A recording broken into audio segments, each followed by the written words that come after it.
you're going to burn yourself out if you're just focusing about the almighty dollar. It's about refocusing on other things, like I want my kids to succeed in the business or have a succession plan for them, whether or not they do want to do it. I want to make sure that my families are like, I like seeing when, some employees, and they get time off and they get to go on a vacation. They can afford to go on a vacation and do that stuff. Or we have camp day and we all hang out and, we're shooting the shit and having a good time.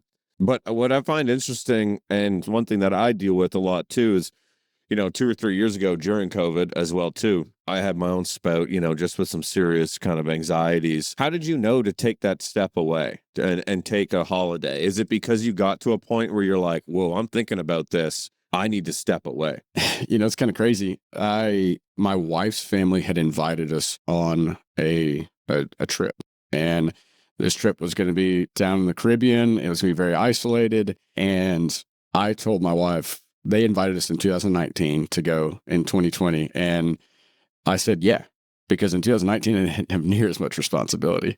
Comes around, it gets pushed back because of COVID, travel restrictions and all that, and gets pushed back to summer of 21.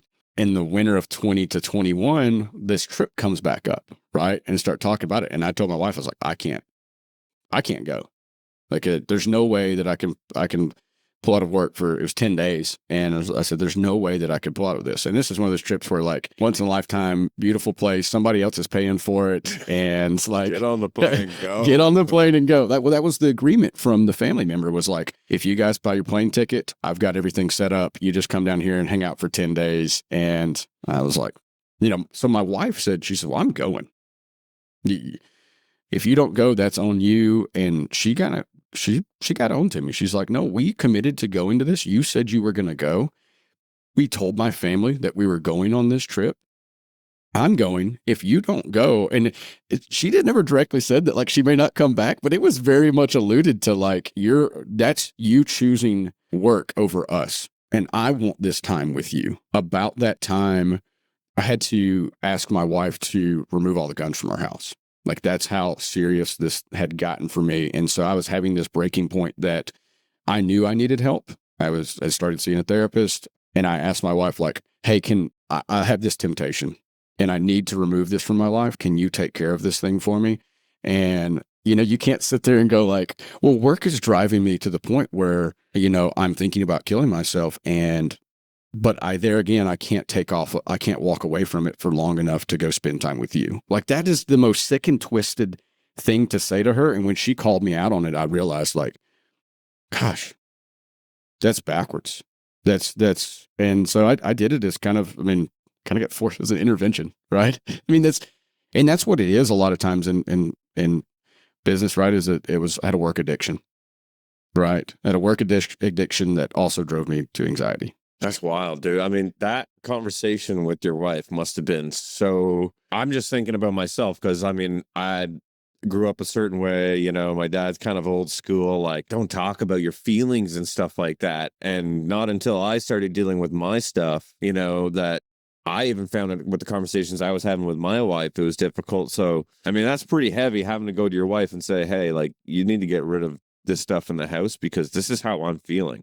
And dude, that's pretty deep. Like, that's heavy. Yeah. I'm not proud of it. I try really hard to have this conversation when it comes up. I try not to sugarcoat it, because I do think that we have a mental health crisis in our country and in our civilization period, in particular in our industry, right? The problem is not talking about it. Not talking about it. That's right. It's just any problem. Forget that it's mental health. If we don't talk about the waste and underutilization of a piece of equipment, if we don't address it, we don't fix the problem, right? If you don't track it, you can't improve it. And having the conversation about it is a way to track it. Hey, how are you doing, man? That's tracking. That's a KPI. How are you doing? And so, yeah, we need to have that conversation more. And, people need to talk about it because there are solutions out there. And man, sometimes just being a better leader is the solution. That's what worked for me. Yeah, 100%. And that's why I think, like, the stuff that you're doing with Forge Your Path and beyond Forge Your Path, even at your company, like, there's so many different layers to what you can help the next generation with. Like, your nonprofit, introduced it as, for the trades. And also too, it could be stuff it's outside of the trades as well. Like, hey, here's how you can get through life, and here's the tools on how to actually do this thing called life and get through it. Like, I think that that's so crucial, and props to you for doing that, man, because that is you and your team. I mean, that's incredible, because you're investing time and money into that, and I appreciate that. I appreciate it. And one thing I'll point out that I think is really cool, kind of tying all this together, that Forge has done with our employees, right? Is that, so Forge is this nonprofit over here to the side, and a lot of our executive leadership at all of these companies pour a lot of their time into it. And a couple years into it, we were getting so much validation out of it, right? So much self-actualization. We felt good about it. We were talking to kids. All of a sudden, kids were interested in what we were doing. If you look up Burn and Start on Instagram, we wrap all of our trucks, and we custom paint our equipment, and we're in that whole we wear it on our sleeve kind of thing. I found out that some kids at a local high school saw one of our trucks in the pickup line from school one day, and they went on for weeks talking about how cool one of our pickups looked, right? And I was like, man, that makes me feel so good. Like, these high schoolers think I'm cool. Like, that's awesome. And so, so we realized, we're like, man, our employees should feel that too, right? Man, I'm getting all this satisfaction from it. Makes me feel good for what I'm doing, and I'm improving kids' lives and improving their futures and their opportunities. I feel great. And so what we figured out was to get our employees involved in each one of these events. And I love going to the expo. And so we rotate through, and we let all of our employees paid volunteer work we pull them out of the field to come and talk about their jobs at the expo every day. And there's, probably 25 people or so of 25 of our employees get to work this event. To get to go hear, a crusty old truck driver that's, 43 years old, and he's been driving a truck for the last 20 years, and the tradie type, right? And they get out there, and the kid's like, man, you get to drive this truck every day? Yeah. What kind of money do you make? And he tells him, the kid's like, that thing got Bluetooth in there? I love that. It's so true. It's so cool. And so they think it's the coolest thing. And then, so now these guys are getting to go out there, and they get to talk about their bulldozer, right? And they're standing there, and there's a bulldozer, and they're like, hey, man, this thing's got heated seats. And I'm like, what? The thing's got heated seats?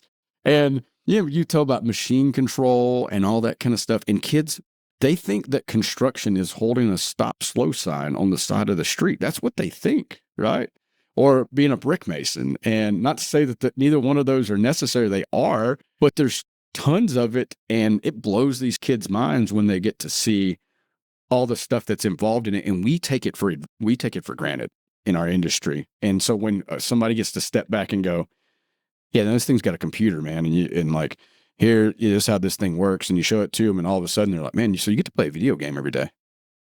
And that is a really cool, when kids are wanting to be you when you grow up, all of a sudden you're a hero, and you are you're kind of like this local legend in the making, right? And that's cool. And so I get excited to get to see that, so our employees get to feel proud of what they do. Yeah, man, I think that's super cool. Like, they have to have that sort of gratification, and I think that no matter what, like, it's only going to help your culture at your business and make you stronger as a business. And in doing that, you're making the community and the next generation stronger, which I think is super fantastic. And I'm glad that I got to have you on today to share your story and to share everything that you're doing.